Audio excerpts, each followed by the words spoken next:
ꯃꯌꯥꯝꯒꯤ ꯃꯥꯡꯗ ꯂꯩꯖꯔꯦ ꯉꯁꯤ OnePlus 7 OnePlus ꯒꯤ ꯑꯣꯏꯕ ꯕ꯭ꯔꯦꯟꯒꯤ ꯐꯣꯟ OnePlus 7 ꯁꯤꯒꯤ ꯃꯃꯥꯡꯗ OnePlus 7 Pro ꯊꯣꯛꯈ꯭ꯔꯦ ꯁꯤꯗꯒꯤ ꯁ꯭ꯀ꯭ꯔꯤꯟ ꯁꯥꯏꯖ ꯆꯥꯎꯕ ꯍꯦꯜꯂꯦ ꯕꯦꯇ꯭ꯔꯤꯒꯤ ꯀꯦꯄꯥꯁꯤꯇꯤ ꯏꯁꯥꯒꯤ ꯏꯃꯥ ꯂꯩꯕꯥꯛꯀꯤ ꯂꯣꯟꯁꯤꯗ ꯏꯁꯥꯅ ꯉꯥꯡꯉꯒ ꯑꯗꯨꯝ ꯐꯣꯟꯁꯦ ꯑꯟꯕꯣꯛꯁꯤꯡ ꯇꯧꯒꯗꯣꯏꯅꯦ ꯑꯗꯣ ꯐꯣꯟꯁꯤ ꯏꯁꯥꯅ ꯁꯤ ꯐꯣꯟꯁꯤ ꯁꯤꯖꯤꯟꯅꯗ꯭ꯔꯤꯉꯩ ꯃꯃꯥꯡꯗ ꯏꯁꯥꯅ OnePlus 6 ꯁꯤꯖꯤꯟꯅꯖꯈ꯭ꯔꯦ OnePlus 6ꯁꯤ ꯁꯤꯖꯤꯟꯅꯕ ꯌꯥꯝ ꯅꯨꯡꯉꯥꯏ ꯄꯣꯠꯁꯦ ꯌꯥꯝꯅ ꯁ꯭ꯃꯨꯠ ꯑꯣꯏ ꯌꯥꯝ ꯐꯥꯁ ꯑꯣꯏ ꯄꯣꯠꯁꯦ ꯌꯥꯝꯅ ꯑꯗꯨꯒ ꯑꯣꯛꯁꯤꯖꯦꯟ ꯑꯣꯏꯜꯁ ꯑꯣꯏꯕꯅꯤꯅ ꯄꯣꯠꯁꯦ ꯌꯥꯝꯅ ꯐꯥꯁ ꯑꯣꯏ ꯌꯥꯝꯅ ꯁ꯭ꯃꯨꯠ ꯑꯣꯏ ꯍꯥꯏꯇꯥꯔꯦ ꯄꯣꯠꯁꯦ ꯌꯥꯝꯅ ꯑꯗꯨꯒ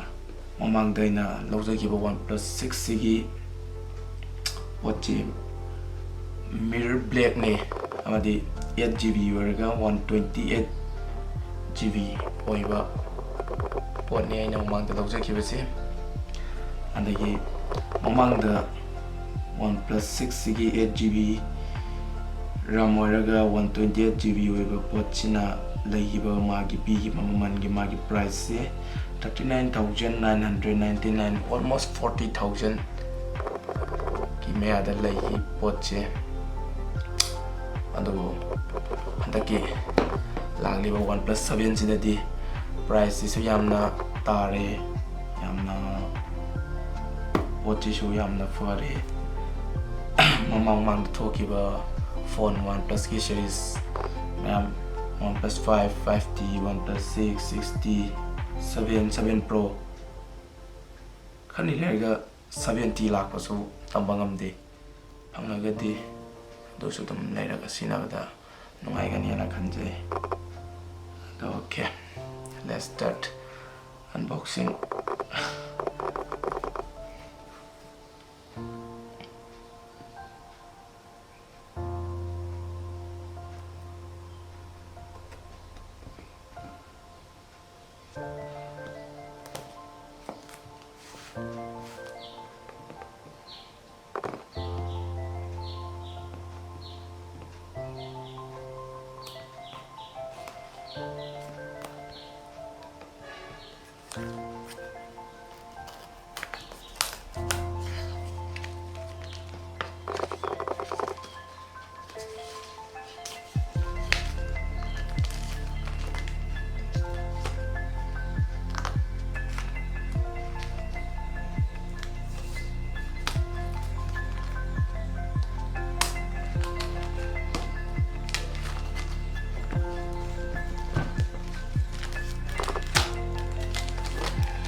Amazonꯒꯤ ꯀꯥꯡꯕꯨꯅꯁꯨ ꯑꯩꯁꯨ ꯃꯃꯥꯡꯗ ꯎꯠꯆꯈꯤꯕꯗꯨꯅꯤ OnePlusꯀꯤ ꯂꯣꯒꯣ ꯑꯃꯒ ꯃꯣꯏꯒꯤ ꯆꯦ ꯍꯥꯏꯒꯗ꯭ꯔꯥ ꯁꯤꯗꯁꯨ ꯑꯗꯨꯝ ꯊꯥꯕꯤꯔꯦ ꯑꯩꯒꯤ ꯀꯂꯔ ꯔꯦꯗꯅꯤ ꯑꯩꯅ ꯆꯦꯜꯂꯤꯕ ꯄꯣꯠ ꯑꯁꯤ 8GBꯅꯤ ꯑꯃꯗꯤ 256GB ꯍꯥꯏꯕꯁꯤ ꯑꯗꯨꯝ ꯊꯥꯕꯤꯔꯦ ꯃꯣꯏꯅꯁꯨ ꯆꯦꯁꯤꯗꯁꯨ ꯑꯗꯨꯝ ꯐꯣꯟꯁꯤ ꯍꯥꯟꯅ ꯌꯦꯡꯗ꯭ꯔꯤꯉꯩꯁꯤꯗꯁꯨ ꯆꯦꯁꯤ ꯎꯕꯗ ꯑꯗꯨꯝ ꯈꯪꯕ ꯉꯝꯃꯦ ꯍꯥꯏꯕꯅꯤ ꯑꯗꯨꯝ ꯃꯣꯏꯅ ꯆꯦꯁꯤꯃꯅ ꯄꯤꯔꯛꯄꯒꯤꯗꯃꯛꯇꯁꯨ Amazonꯒꯤ ꯃꯥꯏꯀꯩꯗꯁꯨ ꯊꯥꯒꯠꯅꯤꯡꯉꯥꯏꯅꯤ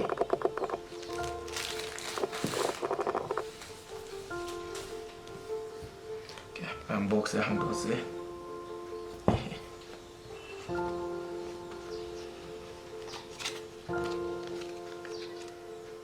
ꯃꯣꯏ ꯄꯦꯀꯦꯖꯇꯤ ꯌꯥꯝ ꯅꯥꯏꯁ ꯑꯣꯏ ꯄꯦꯀꯦꯖꯤꯡ ꯇꯧꯕꯁꯤ ꯃꯃꯥꯡ ꯑꯩꯅ OnePlus 6 ꯂꯧꯕ ꯃꯇꯝꯗꯁꯨ ꯄꯦꯀꯦꯖ ꯁꯨꯃꯥꯏꯅ ꯕꯣꯛꯁ ꯇꯧꯕꯁꯤ ꯌꯥꯝꯅ ꯅꯥꯏꯁ ꯑꯣꯏ ꯃꯣꯏꯗ moina toroko poche. Okay, here we go.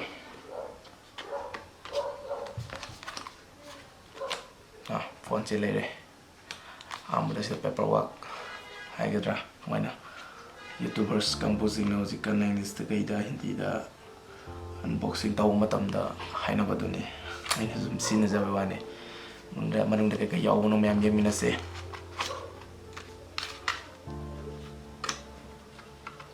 It's not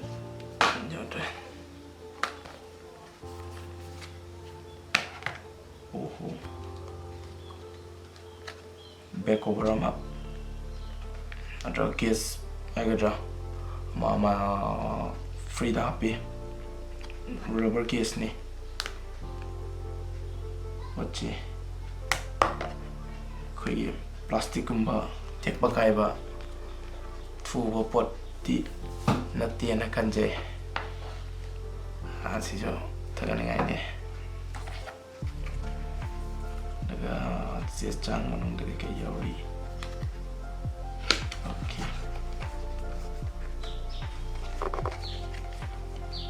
Here we go.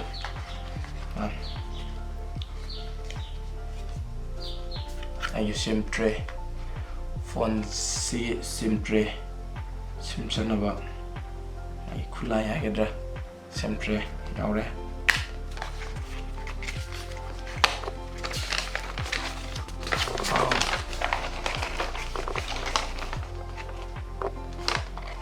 Phone this stuff phone che kamai na sinagani karino phone che kamai to kuno language ya mes anis to sutaba ya english to sutaba ya language se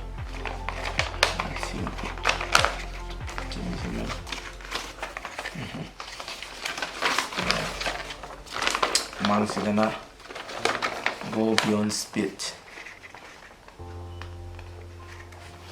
yam yang e haidele moina ta isi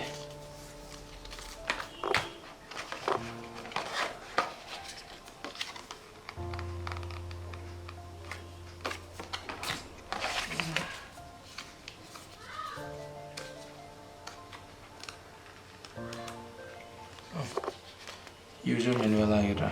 safety information and the tabire moina di safety information aina tabire porasida GSC para kuni yang matamda ang khangba poni kadino GSC ta thai si para masing sedum finally logo OnePlus sticker agadra logo agadra karamna so logo ai nei karamna so sticker ai nei OnePlus ki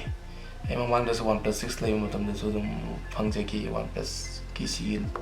sticker ka logo agadra adum sinagi de adum mai box adum yaraga adum nei adum ai use the one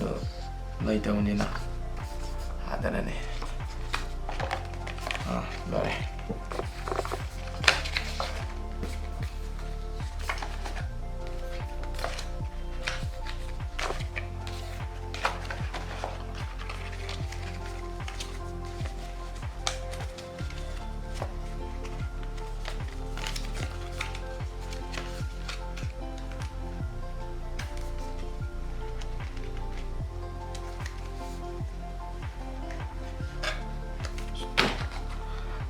Thangmarge mataida yadre fadingi tawne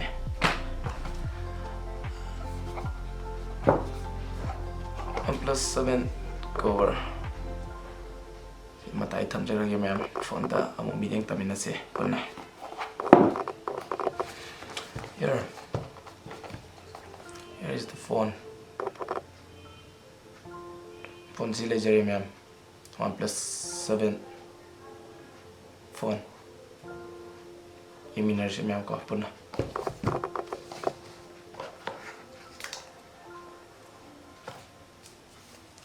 oh nice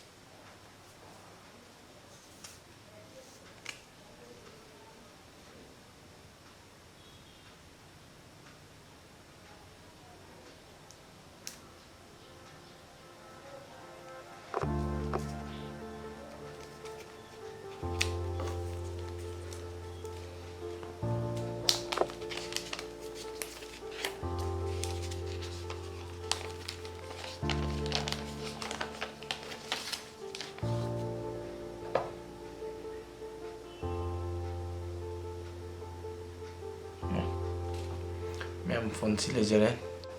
mamang ni back tang ba side ni sina mathak ni sina side nakan panel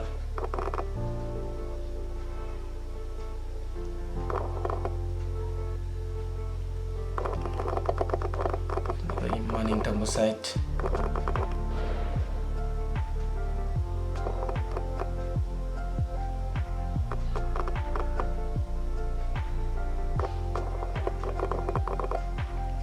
side si lei re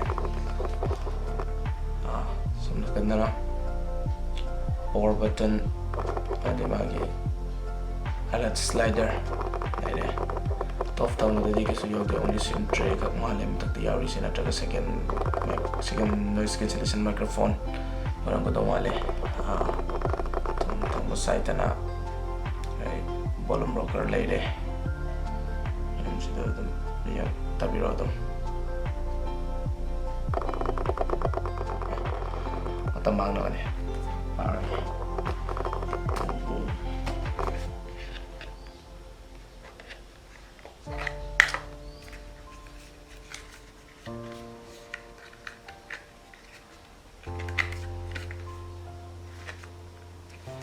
magi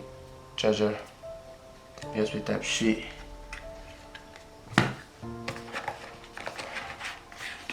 packaging dia nice way am na because you're there.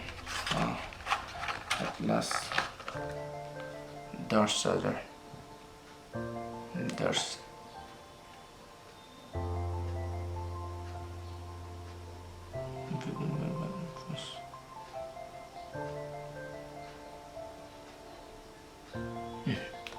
Ma'am.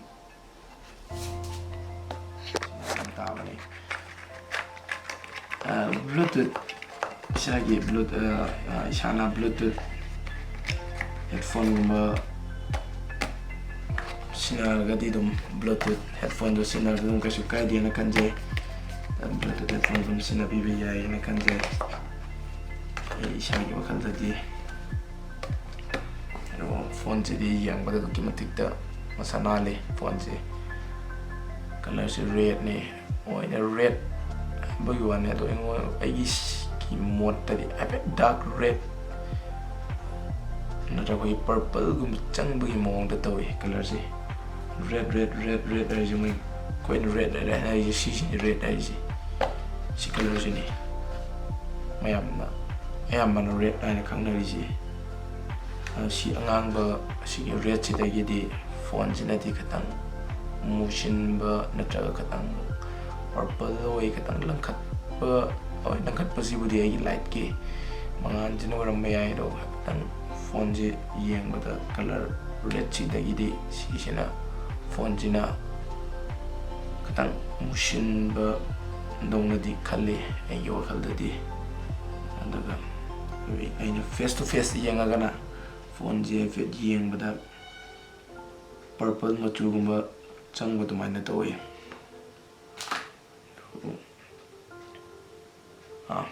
phone si magi maningi camera set of dual camera ne amana 48 megapixel Sony ki IMX sensor camera hapire amana 5 MP depth sensor ni depth sensor si ki mohut kai white kumbama hapira magadi yana fagane na kali depth basic siam depth sensor camera jikisiam magic important way de na khanje ayu kal da de myang yu khal mu kana to bi aga magi sta lai magi water drop notes ki camera ko front facing camera selfie camera si ko 16 Android Pie dalai oxygen OS ni the price su yam fazare ndakti 256 GB ga 8 GB ga da only 38,000 Qualcomm Snapdragon 855 chipset ni happy race 7nm gi anauba chipset Qualcomm Snapdragon gi Qualcomm Snapdragon gi mamang 45 hapkhibadudai handaki 55 hapakpasina phone che katang henna muk speed yang khatgadra aina su khanjai moina su dum nakanda thabi box ki nakanda go beyond speed moina su nakanda sida box ki nakanda go beyond the speed.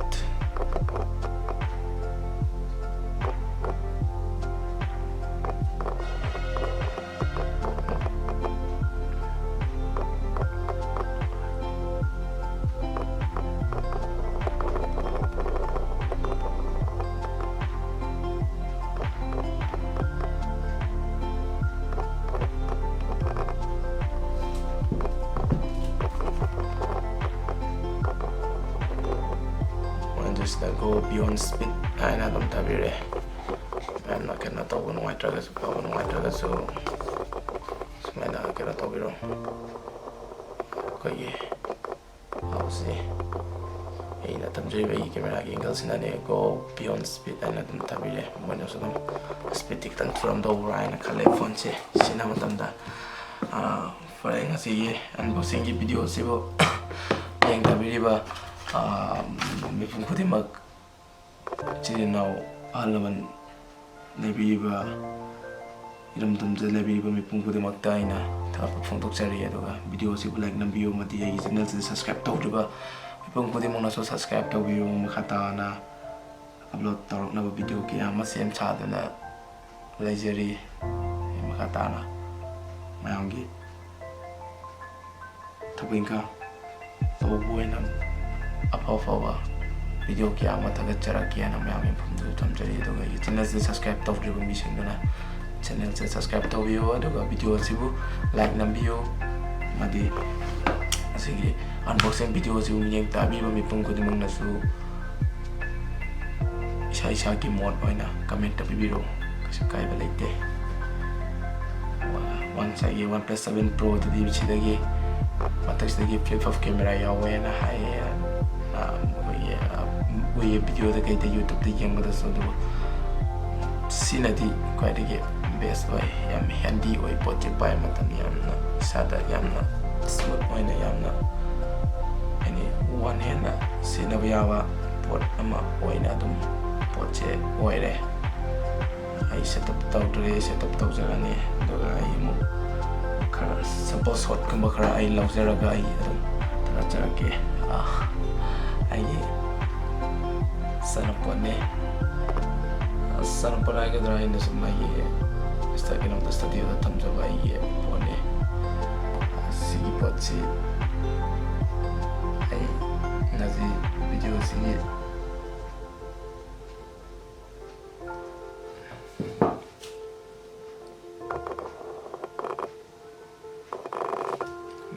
sigi simple shot kaya tagat ki kaya yahon ki photo sin phone na namaga ina ikan jarmani adabo matang ki video da mo ai simple shot video photo amade magi front na kamay tawa break na rear camera na kamay tawa front camera na kamay tawa ampiro video quality na kamay tawa haibna chingba singdu mo ai mayang from the thumb to ke dugo OnePlus ki makai da gidi 4K video for support tawi na kapaya na features da IB to so ai 4K da no maga thaga chara ke mayang from the mayam na mo to ki video matik tamu mayam na biyang ta view masih 360 days tagi tara pa phone dok chari mayam mo from da ki video se biyang ta view ko di mo na so subscribe to view mo ti like nam view